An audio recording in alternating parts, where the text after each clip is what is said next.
I'm waiting for an answer. How do you know that is your booze? My booze is marked special, and you know it. Now, I'm still waiting for an answer. Look, why don't you pull up a chair, put out the gun, let's have a man-to-mouse talk about this, huh? Well, I will have a chair, thank you. Yeah. But the gun stays. Well, look, just wait. You see, that bottle of booze was something I picked up offshore, and that came from a leaky rowboat. That's it. You're wasting my time, Mr. Jones. I didn't buy that leaky rowboat decoy in the first place. Oh, really? You didn't buy it? So he didn't, Oh, yeah. All right. Well... Boss, the booze is down in the cargo hold. Every case. Every bottle. You were saying, Mr. Jones? Look, you leave Mr. Jones out of this. If you found booze in my cargo hold that belongs to you, what you gonna do about it? I can think of several alternatives, none of which you may find too pleasant. Hey, cool it with threats, will you, Shorty? Who are you You calling? want to talk, but I'm sick of looking at those guns. All right, now, you go on, you settle your business. There's nothing to settle. That booze is my booze, and it was stolen from my warehouse. Excuse me. Stolen is the operative term here, Curly. Okay, we stole it, but then again, so did you. Wait a minute. What are you gonna do, Robert? Calm down. What are you gonna do? What are you gonna do? Report to the cops? Huh? Yeah, you're gonna have us arrested for stealing stolen liquor. What do you want from me? A deal?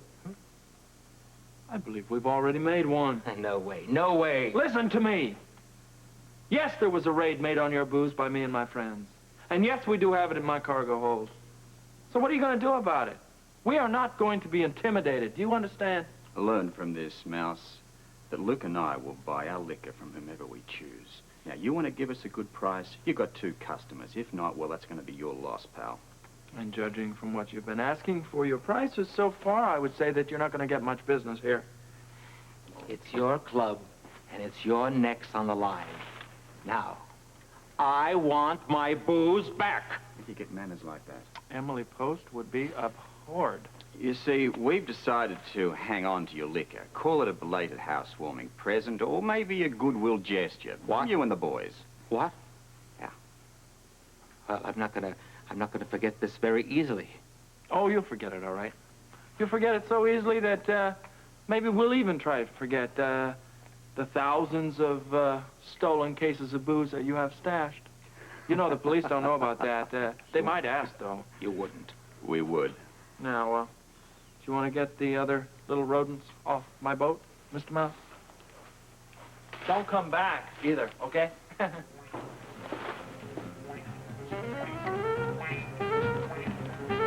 Well, if everyone is sufficiently recovered from the exercise class, I have some great news. We can always use good news. Applications are pouring in from doctors all over the country. It seems that General Hospital is getting quite a reputation for its research facilities, thanks to the Cassadine Research Fund. You see, the Cassadines aren't all bad. Well, it's awfully hard to argue with $10 million donation, Dan. Oh, excuse me, here's Lesley. Of course. Hi. Hi. You're not all right, I can see it all over your face. No, I am. I am. I went to the clinic to drop off those supplies, and so I thought I'd stop by the boat and say hello to Laura. And the strangest thing happened when I was there. This man came into the room, and they said, oh, he's just a worker. But I'll tell you something. I've seen him before. Where? I don't know. It's driving me crazy. I don't know. I can't remember.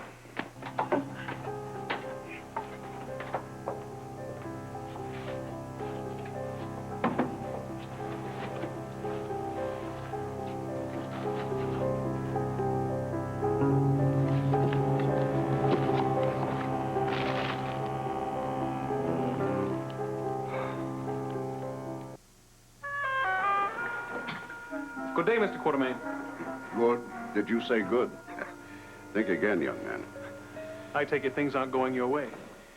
You know, one of the attributes that I admire most about you, Randall, is your astuteness. Any messages? Here you go, sir. Well, by the way, you might be interested to know that your wife's been looking for Robert Scorpio. Just what I don't need now, that kangaroo on my case. Alan, before you say one word, I want you to know that I am in a lousy mood and will not tolerate any further upset. What has Mother done this time? I don't want to talk about your mother. I want to talk about you. Oh. Now, Alan, tell me something wonderful. Something that'll really brighten my day. Tell me you have finally come to your senses and are going to move back into the house. I did the exact opposite. Alan, I can't take any more of this. Neither can I. That's why Monica was served with her divorce papers this morning.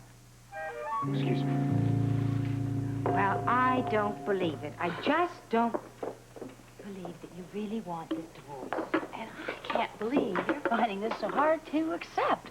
For heaven's sakes, Gail, I've been talking about it for years. Well, talk and reality are two different animals. For heaven's sakes, Monica, lately I thought you... Well, that you just had changed. Okay. Okay, I will admit one thing. I'm really surprised he went through with it. I really didn't think he had enough nerve. That's as far as I will go. I read your memo, Arthur, and I really can't blame you for being upset. And you agree that Ann Logan's behavior the night of my banquet was a disgrace? I certainly won't try to defend her. Well, I appreciate that. Noah Drake and some of the other members of the staff have made efforts in her behalf. Now, I realize she's been under severe emotional pressure, but there comes a time when personal problems should have nothing to do with work. Exactly my point of view. So what do you intend to do about it? Well, I've given the situation a lot of thought, and I've decided that a public apology posted right here in the cafeteria would be acceptable. Yeah, I already discussed that with Noah. And did you find it satisfactory? I said I did, but it's minimal at best. Well, you think it over a little bit, and we'll talk about it later. Yeah, Okay? I don't want to talk about it anymore. The marriage over, and that's that. I don't believe you, Monica. Believe me. Good. No, I can't. Monica, is Alan still in the hospital? Well, Dr. Cass, haven't you heard? I am Alan's soon-to-be ex-wife. Alan, tell me you didn't. You didn't file for a divorce. I did. Well, I'll tell you something. I think you're out of your mind. Why would you serve Monica with a divorce paper? I explained all that to you at Bradshaw's party. Oh, don't remind me of that ridiculous episode. Would you like me to explain it to you again? No, no, you don't have to. I remember it all too clearly. You said I could take the family name and shove it. You also said that your happiness comes first. Oh, you said a lot of things that night, young man, and I told you you would never go through with it. Well, which proved that you were wrong. Oh, and by the way, I didn't say shove it. I said stuff it. Well, bully for you. Is that all you have to say, sir? No, I have a lot more to say. For starters, I think that insipid mistress of yours has turned your brains into peanut butter. Don't start! Well, you think about it, Alan. I mean, at least Monica knew how to bring out the tiger in you. Well, a hell of a lot of good it did either one of us. Well, you can say what you want to about Monica, but she is the mother of your son, your legitimate son.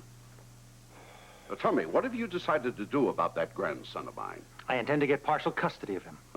Well, exactly what I said before, Alan. You are a fool. Will you give me a break? Why don't you start picking on somebody else for a change? Oh, you mean your mother? What has she done this time anyway? Well, she's in some kind of contact with Robert Scorpio. Oh, Monica mentioned something like that to me the other day.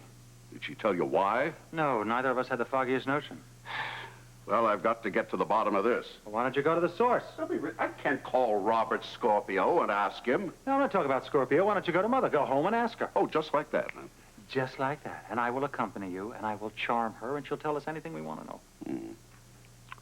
Well, if that doesn't work, I'll intimidate the woman and force her to talk. That won't be necessary, I don't think. And I hope not. The thought of her being involved with Robert Scorpio and Luke Spencer sure scares the hell out of me. Wasn't that great? Did you see the way that Luke stood up to that Mickey Mouse? I don't Wasn't that care great? about the mouse. Oh, you don't care about the mouse, but you cared about it when there was a gun pointed at your head, didn't you? At that time, you cared. Listen, I'm trying to read. Oh, yeah? It's Slick, difficult to try to didn't do you work. mention something about a hamburger at Kelly's? Yes, the hamburger. Right, that one. Great idea, a hamburger. Would you like a hamburger? I'd like about 6, and bring her a couple, too. A couple of hamburgers. You like the buns toasted? Yeah. Right. Some mystery stew, too, if they have any to go. Okay, I'm gonna go and have a chester cut. All right. Would you close the door on your way out, Rob? Thank you, pal.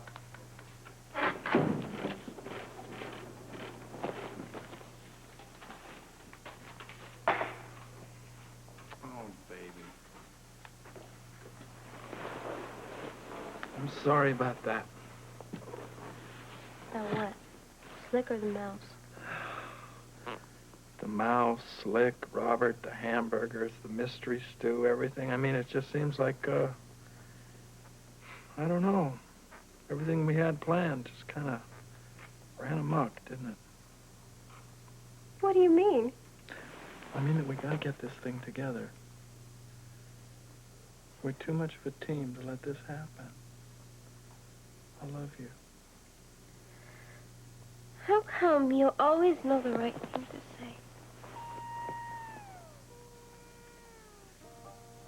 To make you feel better. You always make me feel better. Guess what? What? I could make you feel even better still. What do you have in mind?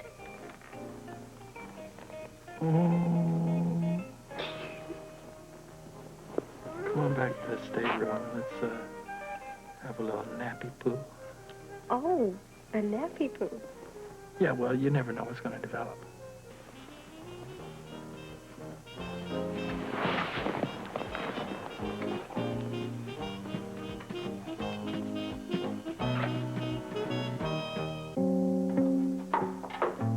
Well, I looked for you in the engine room. Obviously, you've decided to set up shop down here. Oh, too hot in the engine room.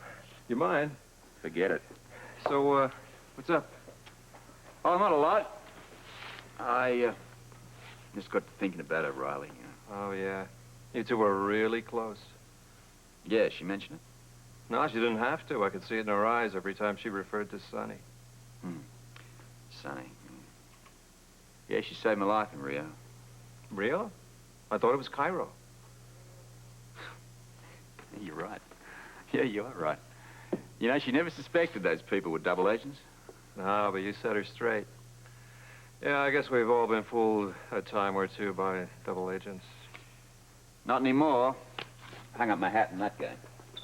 You sure ended your career with a bang, though. You mean the Cassadine business? That's all O'Reilly talk about. It's when I was with her in Istanbul. I don't know, she was in a hurry to join you and get to the bottom of the Ice Princess mystery. What else did she talk about? Well, she was curious about Duval and what he covered with his formula. Hey, from the very start, she suspected there was something more to it than just manufacturing diamonds. Yeah, she hated the Cassadines. Yeah, maybe. Deep inside, she knew that one day they'd be the death of her. They shot her up pretty bad, I hear. Let's not talk about that subject. Yeah, whatever you say, buddy. Let's talk about you. Oh, well, I'm pretty much out of the business these days, working for a private concern. You know, very hush-hush type of assignment. Just the sort of thing O'Reilly would have dug. Told you to drop that subject. I know what you mean, man. I loved her, too. How much longer do you think you're going to be my guest here? Well, I don't know, figure a day or two, and I'll be free to get back on the trail. Is that okay with you? Yeah. Fine.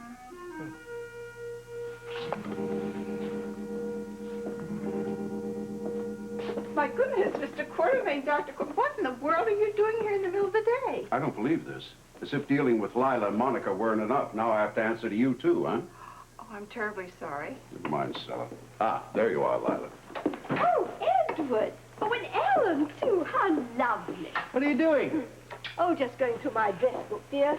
Trying to contact Scorpio again? Dad, will you let me handle this, please? Handle it? What's all this about? Dad would like to know what is going on between you and Robert Scorpio. Oh, at my age, dear. Oh, unfortunately, nothing. I didn't mean it that way, Mother. Well, you flattered me, darling. Mother, I'm perfectly serious. We really would like to know what kind of business you have going on between you and Mr. Scorpio. Darling, it's just a personal matter, that's all. I mean, nothing important, I assure you. Well, I really do believe it's time for my nap. Oh, no, you don't, Lila Quartermaine. You're not getting out that easily. Oh, Edward, please don't shout like I will stop shouting when you tell me why you're chasing Robert Scorpio. Dad. Now, is this some kind of an industrial spy ring you're setting up, or is this some newfangled idea of yours that's going to prove to be my final ruination? Dad, will you please leave Mother alone? You leave me alone. Now get out of here, Alan. Get lost. All right, Lila, let's have it. If Robert Scorpio has something to do with the ELQ, I demand to know about it. Mr. Scorpio and I have private, personal business. And if that's not good enough for you, Edward, well, it's just too darn bad. What are you trying to tell me? I'm not trying at all, dear. I'm telling you to stop it. Lila, what has happened to you? You're certainly not the woman I married anymore. And it frightens me to think the kind of mother that you've turned out to be. I think I'm a very good mother. Well, I don't think that Monica would share that opinion with you this morning. I know all about Monica and the divorce papers, and I'm just as upset about that as you are. You were the one who told Monica to sit it out. Well, I never dreamed that something like this would happen. It isn't a dream, Lila. It's a nightmare. I mean, you've destroyed your own flesh and blood. You've taken that viper Monica to your breast, and the result is we may lose our grandson. Oh, Edward, don't be so hysterical. Our grandson isn't going anywhere. How can you be so sure? Well, I know better, dear. I know Monica a great deal better than you do. And besides, like everything else, time will find a way. Well, for all our sakes, my dear, I hope you're right.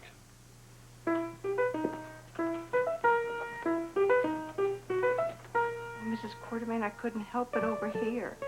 I only think there's one solution. Well, you're right, dear. I've got to get hold of Scorpio as soon as possible. Oh, yes, Mrs. Quartermaine, just as soon as possible. Oh, Rick, I haven't had a chance to talk to you about the sports center. How's it going? Oh, it's going fine. We're still in the last-minute negotiations on the final lease agreement. Other than that, it's going well. Best of luck. I hate legal entanglements myself. Well, our next step isn't anything to do with legalities. We're having a fundraising Valentine's Day dance. Oh, yeah, I heard some of the students talking about that, something about raising money for equipment, right? We certainly hope so. Well, Yeah, you know, maybe we could get Richard to give us some dance lessons at our next exercise session. Wrong. Steve, I was just about to say how nice it was having you back. I'm not going to say anything. I'll see you much later. Goodbye. Listen, I really hate to keep harping on the same subject. I'm not trying to do that. I just haven't been able to get that man off my mind, that's all. Have you remembered where you saw him? No, I haven't, and I've been going over that and over that and over that all day long. There's only one thing that I know for sure, and that's that there is something very wrong about his being on that boat.